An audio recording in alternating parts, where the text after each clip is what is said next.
Okay, welcome to day 96 of trying to become a SOC analyst. We're on LetsDefend. Another day, another alert. We've only got mediums. I like the look of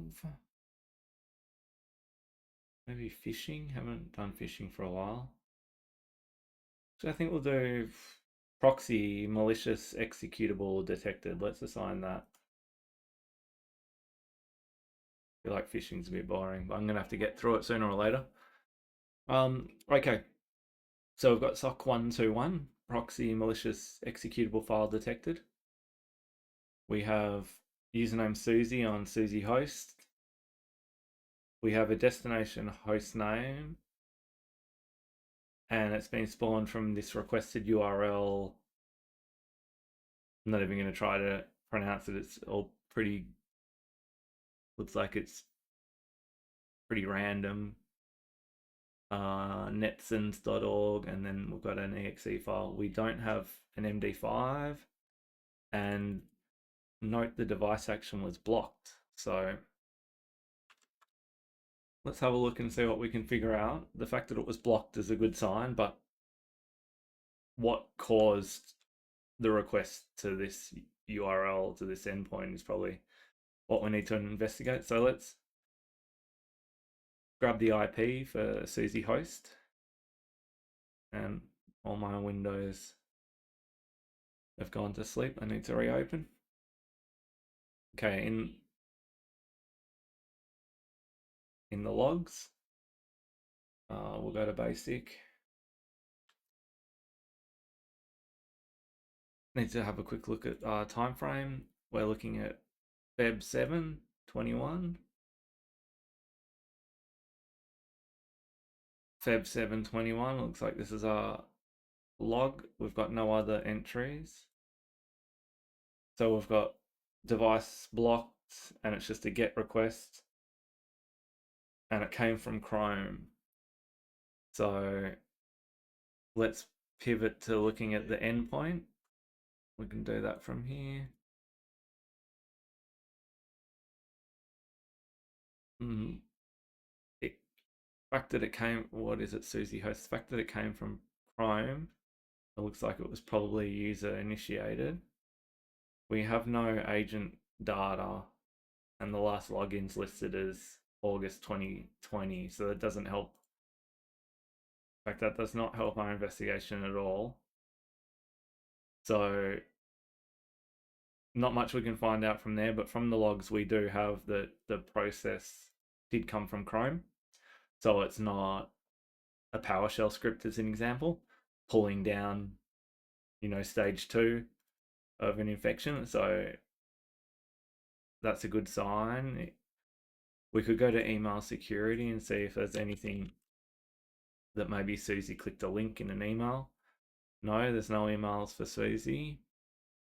So we don't have much more we can investigate apart from actually trying to see if it is in fact malicious. So I've got a virus total on one of these. There's one. We'll throw the virus total. It is getting flagged as 5 vendors, but we're not getting a family tag or any more information. No community note.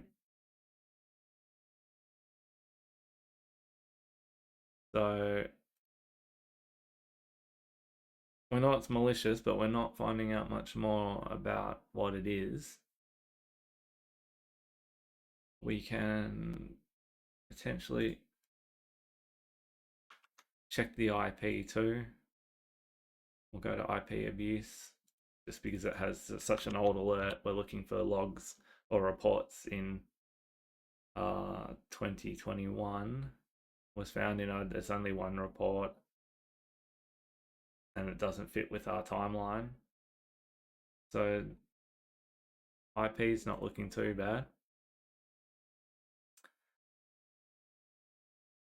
That was the exe. We looked in virus total. Let's see if we can find just the domain. We've got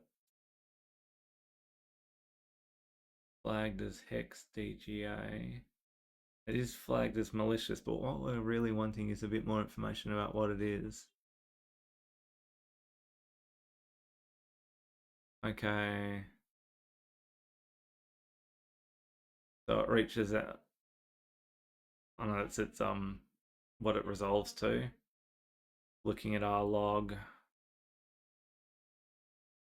121. Yeah, that fits with what we were resolved to.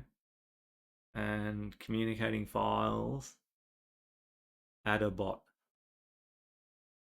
Okay, so now we're getting somewhere.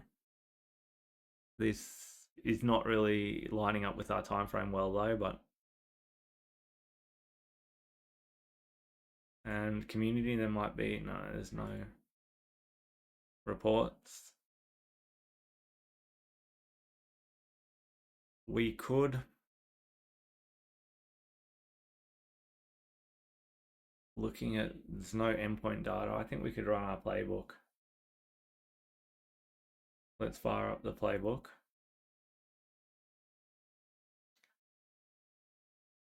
So we know that it was launched via Chrome. We can't find any reference for why it was launched. There's no telemetry on the endpoint. Like there's no browser history. There's no terminal history. Well, there's no history for anything on the endpoint. And for email, there's no email. In the logs, we've only got the one single connection to this URL, which was blocked.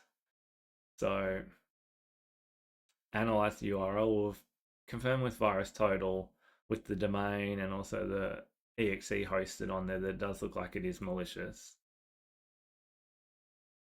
Check log management to see whether the device. Okay, so is the request blocked? Yes, it was. So I'm going to say it wasn't accessed because it was blocked. I'm not sure.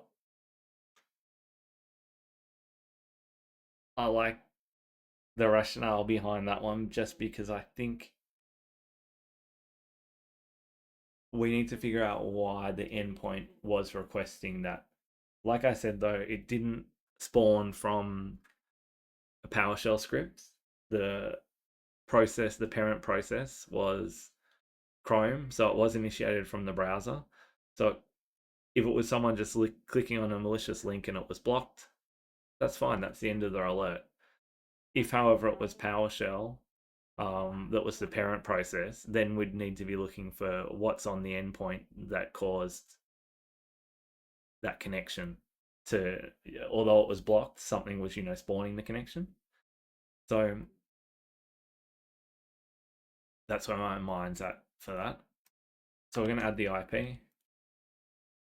That's all we need to add. We never found a hash for the file or anything. So let's go next. I'll pause the video and write some notes. Back in 1 second.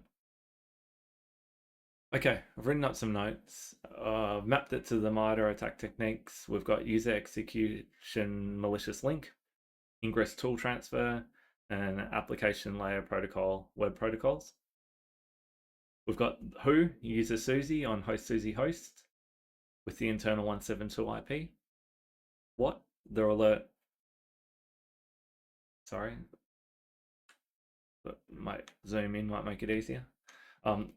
What, the alert SOC121 proxy malicious executable file detected, triggered after an attempt to download the NF something zone.exe from, and we've got the garbled domain name.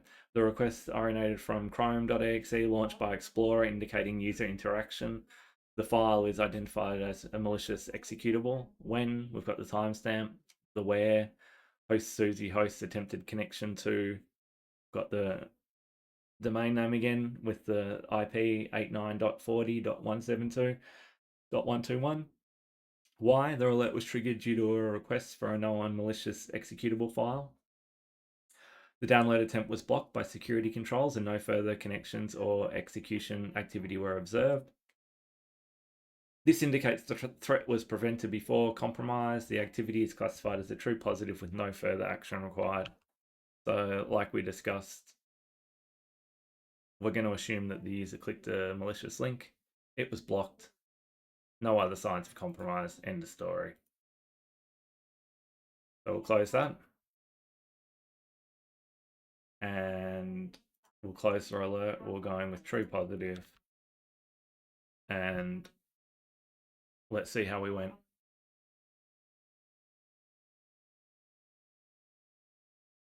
Okay. Honestly, I was a little bit worried about that one. I wasn't quite sure because we had no endpoint access. It was a bit of an educated guess on what happened. Like, I don't like to make the assumption that the user clicked.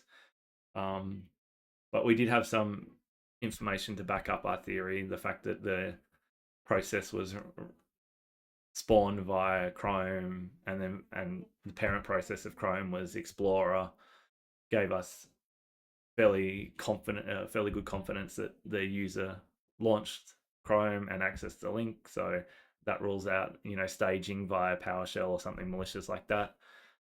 So that's how we came up with our analysis. Looks like we got it correct. It was a true positive. No one accessed. Has anyone accessed the domain? No, we said no one accessed it because it was blocked, and we analyzed the URL as malicious. So that's how we've played SOC121, and I'll see you on day 94 of trying to become a SOC analyst. Let's keep grinding.